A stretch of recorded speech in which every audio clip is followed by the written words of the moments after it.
越来越不好。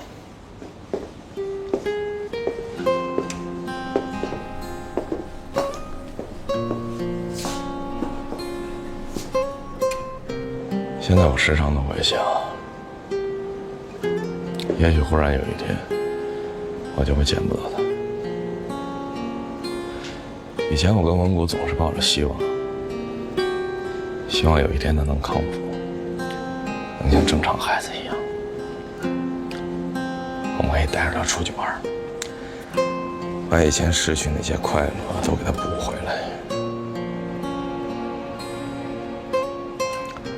可现在看他衰弱的样子，我就想着好好的疼他。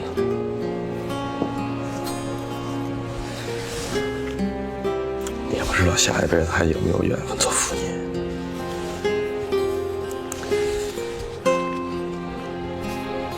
现在晚上睡觉，我们俩把他放在中间。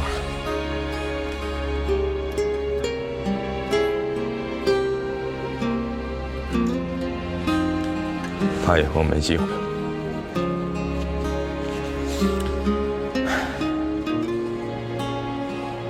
这么严重，你干嘛不说呢？说这些有什么用？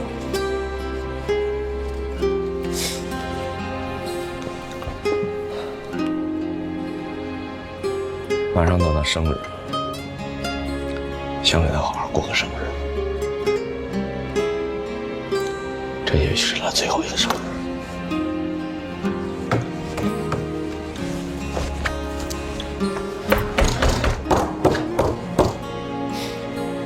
不用安慰我，我有思想准备。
哎，泪已经窒息了，叫麻醉插管。走。掌握，眼睛窒息了，旁边的话赶紧过来。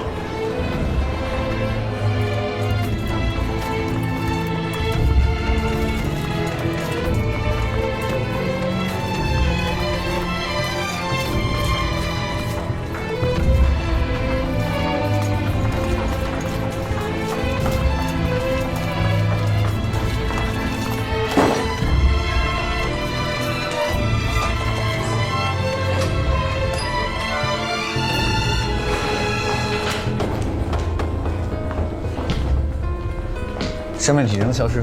麻醉室医生来了吗？正往这儿呢。他准备出院，来传染病。报老师，麻醉医师来了。插管。家属签字呢？家属没在。家属不在不行，一定要有家属签字。病人的爸爸呢？老周出去给他妈打电报去。插管吧，我负责。不行，医院规定你负不起这个责任。你赶紧插，我负责。不行，你负不起这个责任。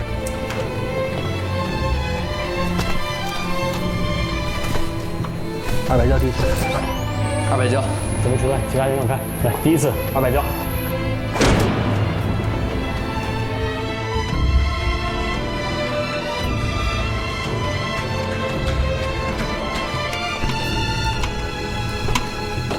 多巴胺80毫克。为什么插管？没有家属签字。你先插，插完了以后家属肯定给补上。不行，一定要有家属签字，医院规定的。哎，你干什么？你这样是违规的。松手，违规我负责。我告诉你，出了事儿你负责。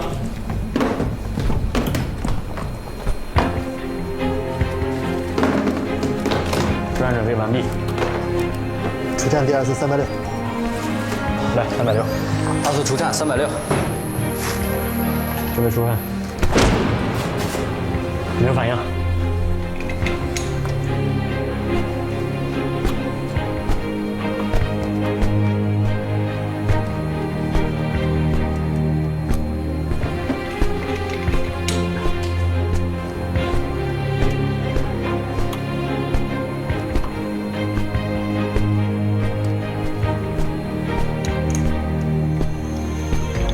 让开。准备强心针。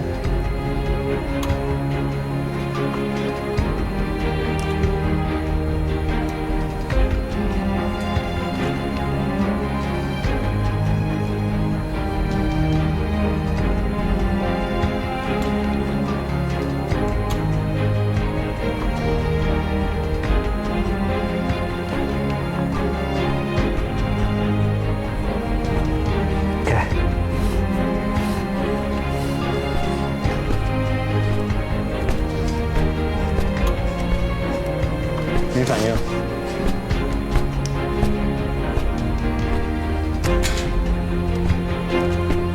给。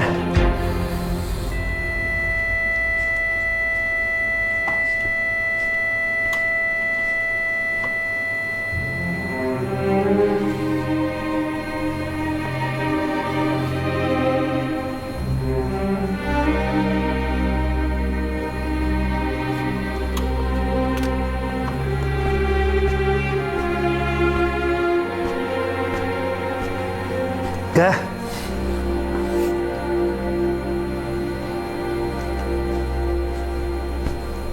给。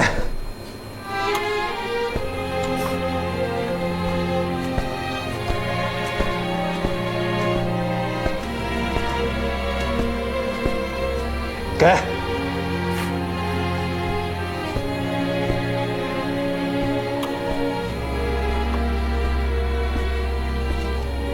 给。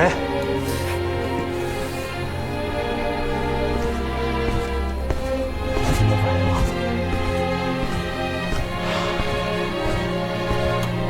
给。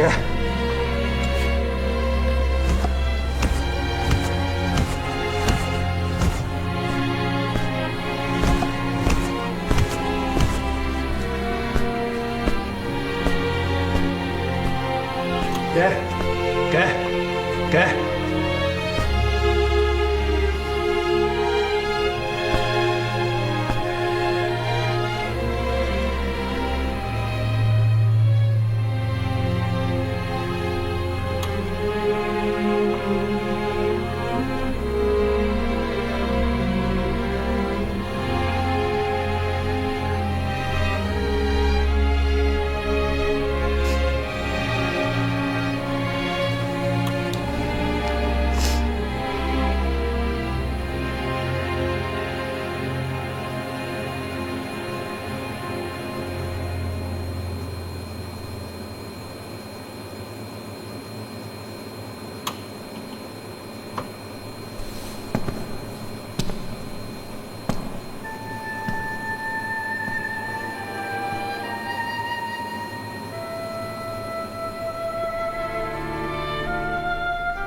死亡时间3:05。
姐，做手术疼不疼啊？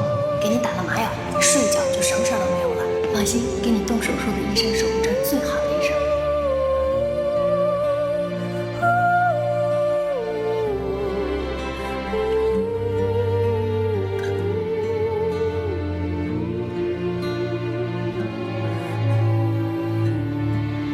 还记得我叫什么名字吗？你不是叫梅小虎吗？你在这又不是最漂亮的，为啥大家都叫你梅小虎？你把他开绝情了？你看我对他这么好，他居然说我不是最漂亮的。告诉我最好看的是谁啊？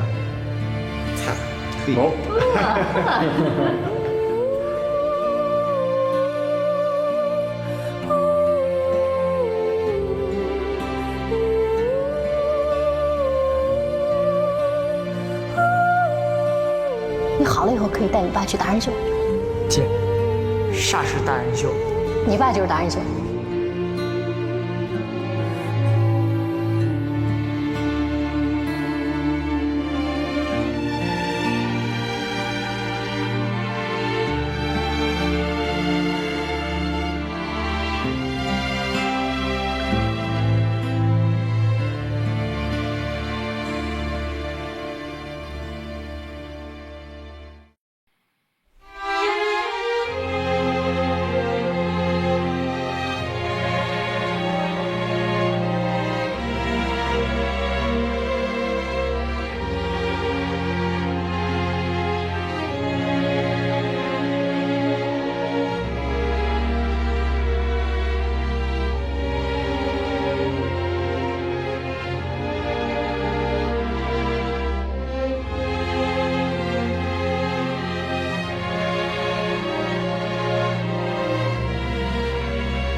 你知道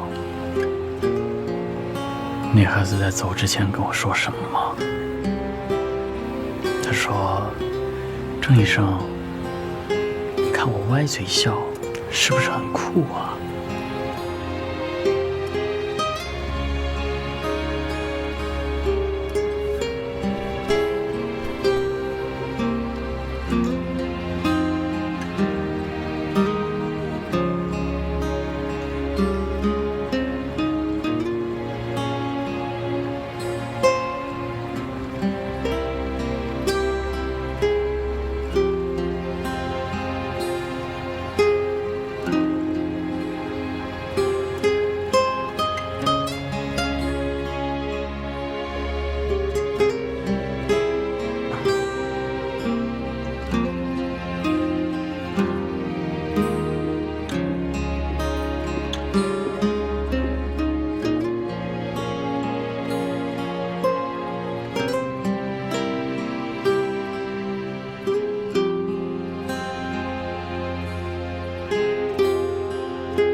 你看，我下边需要办什么手续了？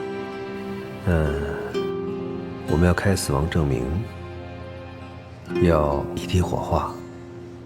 如果您有需要的话，我们可以做尸体解剖。这到最后是个什么原因了？我现在还说不出来，对不起。唉，说对不起又有什么用呢？哦，对了，我好像还欠医院的费用呢。你看这个，这些费用医院承担。我不要你们负责，我口袋袋里有钱了。我还是那个话，先生的钱和大夫的钱不能欠，要么那以后没人教书，没有人看病。这件事发生的太突然，我们没能做什么。您看您有什么要求没？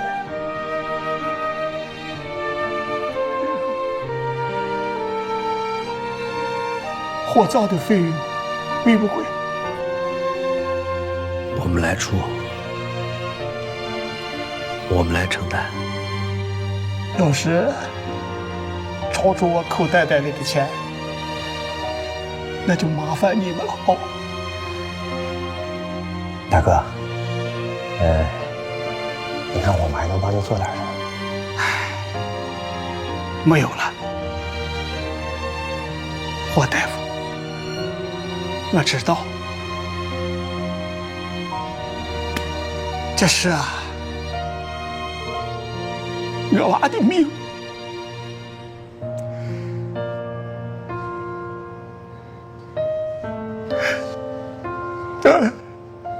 不说了，不说了，走了，走了。大哥，我有件事要求你。那个月经走了，但是到现在我们都不知道是什么原因。如果您能同意的话，我想我想做个解剖。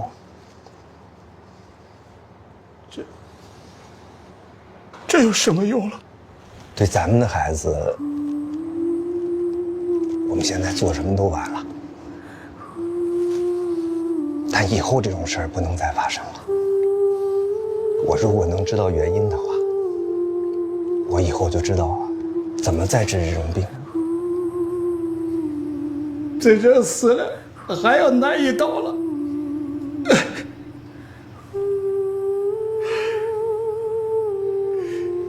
行了，就这点个。大哥，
我们不要害怕面对患者的死亡，这是我们工作的一部分呐。名医是患者甚至于患者的生命造就的。说句难听一点的，我们都是从死人堆里爬出来的，啊！医学说白了，就是经验的科学。过去可能是100%的死亡病例，经过我们几次甚至于几十次的摸索总结，也许可以降低到50%，最后达到1%，那就是我们对医学对人类所做的贡献了。每一个逝去的患者呀，他们都不会是白死，都是未来希望的奠基者。关键是我们要善于总结经验教训，看看哪里还有失误，哪里还有可能提高，哪些个风险是可以避免的。我们要尽量避免人为的失误，要提高我们的护理水平，要加强对这类病人的监管。只要我们能够有所收获，能够学到东西，这样的病例就没有白做。啊，你看讨论一下你们组上一周那个死亡病例吧。我们对手术过程进行了详尽的分析，在分析过程中，我们发现整个手术过程没有严重的失误。一开始我们分析的死亡原因，有可能是由于输血量过大导致的溶血性并发症，还有一种可能，像这个年龄层的病患，心脏病猝死率本身就比较高，也许是手术诱发了这种可能。我们首先感激病患家属对我们的理解，让我们可以对尸体进行解剖。接下来我们看一下解剖结论。这个病患心脏动脉血管狭窄，而且是先天畸形。这个病患脑部、心脏的血管全部是畸形的，这也许就是他们家族病最重要的特征。但我们还不可以做出结论，因为毕竟没有第二个相同病症的病患来我们医院就诊。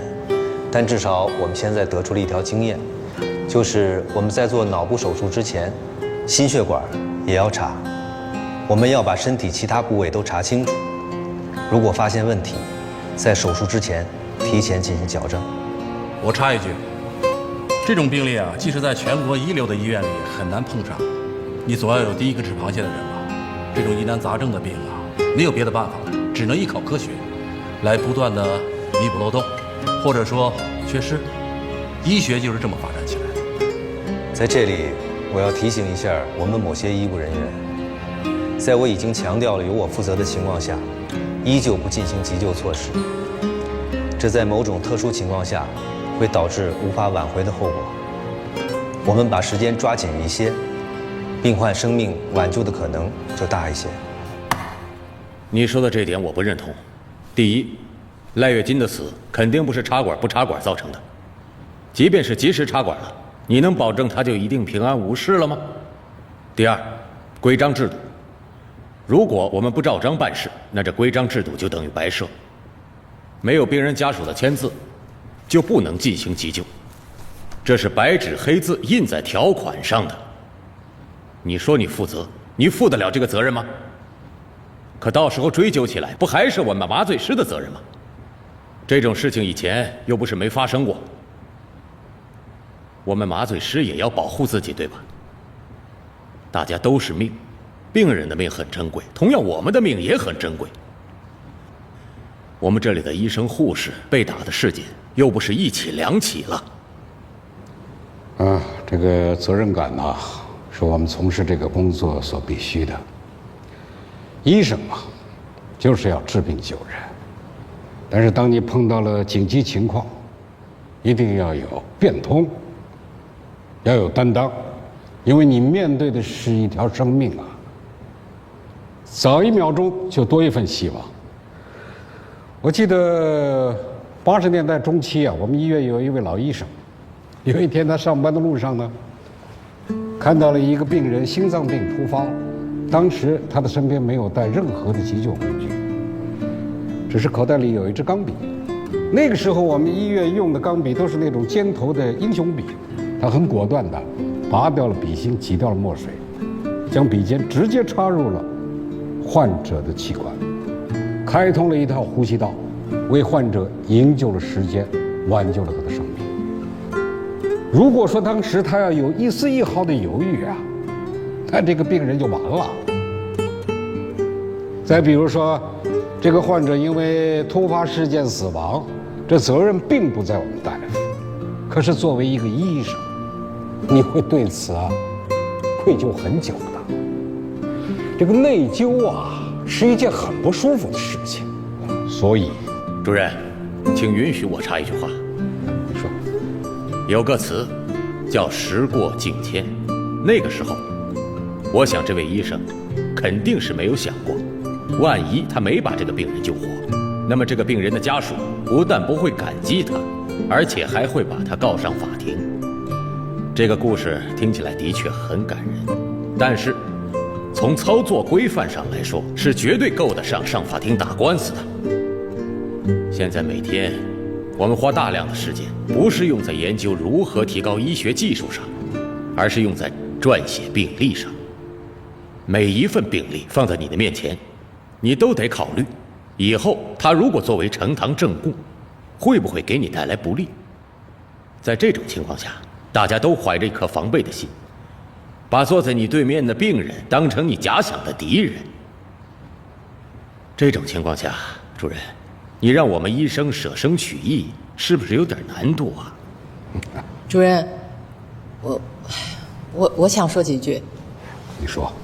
我觉得我们医护人员缺乏的不是责任感，我觉得是被现实吓怕的。现在动不动就打我们医护人员还要让我们宽容理解，还要叫我们为患者的利益着想。那我不明白为什么牺牲的就是我们呀？我们拿的就是买白菜的钱，操的是买白粉的心。哎呀，是这样的大家呀，都得凭良心做事儿。这个不见得所有的患者都是坏人。你看这次，霍思淼大夫遇到的这个患者，就是一个很通情达理的患者呀。别人家里边很穷，可是穷的有骨气啊，丝毫没有责怪我们的意思，也没有为此而谋利。所以我们不能够光看到黑暗的一面，还是有光明的嘛，给大家想一想，有这么多的患者在我们的周围支撑着，我们没有道理不为之而献身呐。那只能说明一个社会现象，老实人吃亏。如果这个病人的家属把我们告上法庭，而且胡搅蛮缠，说不定还能搞到至少几十万元的赔款。哼，这个社会是鼓励我们做老实人呢，还是鼓励我们去做恶人呢？好了好了，我们只能够讨论和解决医疗范畴以内的事情。再讨论下去就与我们这个医务检讨无关了。之外的呢，我看还是交给社会吧。顺便呢，我向大家通报一件事情关于17床那个病人手术后失明的事儿我们医院已经做了详细的了解。责任呢，在我们院方，主要责任在王教授。那天手术，我认为我完成了。王教授又补了2勺。手感知道吗？手感这个东西很重要。是。今天要不是我发现的近视，你可以闯大祸了。看得见我手吗？什么都看不见呢。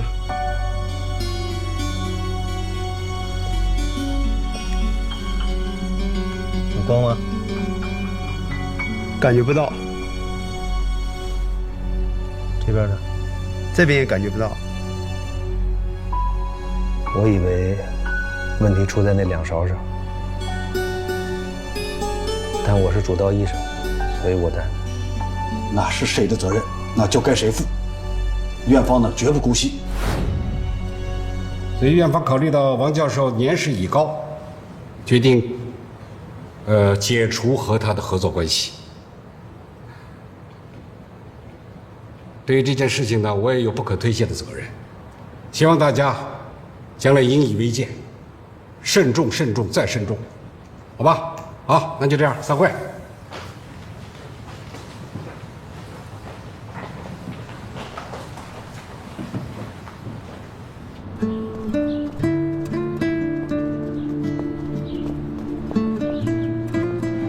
哎，小花，你来的正好。这在医院里干了几十年，还没照过相呢，帮我照个相啊，留个纪念。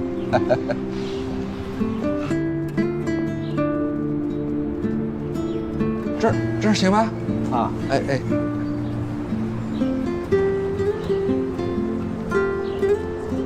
好嘞，好嘞，您看看。哇，很好，很好。哎，小花，这几年你干得不错，很有起色。不过根据我的经验，干我们这一行，最大的敌人还是我们自己。只要好好干，一定能干出成绩来的。好了，我走了啊，走了。干了一辈子，我觉得这衣服最漂亮，真的。走了啊！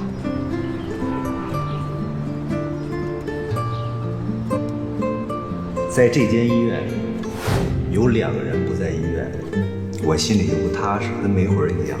一个是我老师，我做手术的时候，哪怕他在手术室外边溜达，我手就不动。动脉谱出血了。慌什么慌？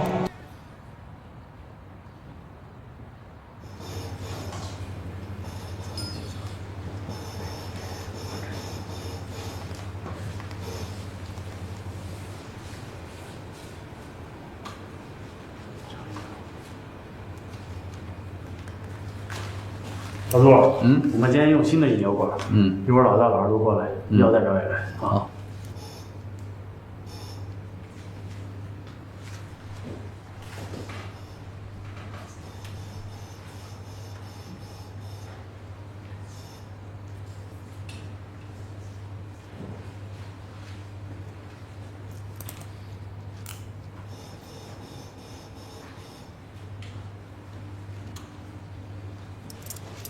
你这管子什么材质做的？我们要38000一根，国内产的几千块钱一根。对，我们这管子吧是有专利技术的，那些国产的管子根本就不能比啊，才用个2、3年就得换掉。我们这个管子保证能用10年。你想10年，什么国产管子早已经换过3、4根了。所以这样算下来，差价就已经很小了。再有，每次手术病人都得吃苦，还有什么手术费啊、住院费啊、什么什么费啊，所以从表面上看起来好像是我们的管子比较贵些，但是仔细算算，还是我们的管子最划算的。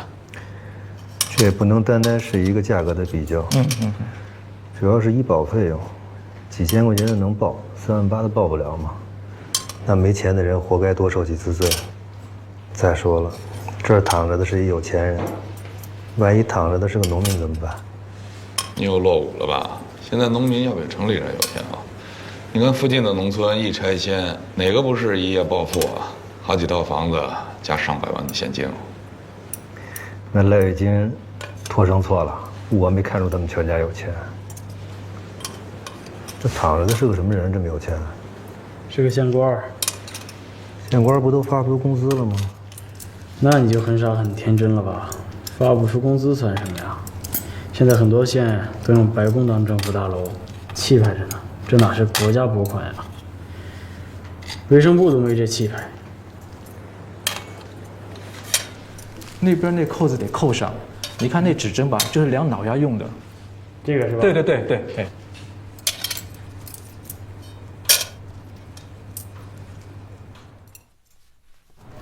这个是吧？莹莹，哎，霍老师，来，您先拿着。等会儿24床把引流管拔了。为什么？那东西不能老插那上边，插长了容易引起术后感染。可是他现在这种状况，还怕术后感染吗？和死没什么区别吧？那你觉得应该怎么办呢？干脆一块拔了算了。对，省得到火葬场烧着麻烦是吧？嗯。跟谁学的说话？您呢？不能跟我学，我老了，我知道见人说人话，见鬼说鬼话。你这话要传到病房里，人拿凳子砸你，知道吧？我怎么招了你这么一个学生？说话跟地雷一样。可能是因为您招的弟子不够多。我完全是看在你未来要当院长的份上，所以让着你。你记住啊，章程上没写的，我们可以不做。但是章程上写了的，不管病人到什么程度，我们都要做，记住了吧？好。未来院长，您请吧。哎，如果你真当了院长，你让老师干嘛？去采购部。哦，等我当了院长，您都得插管了。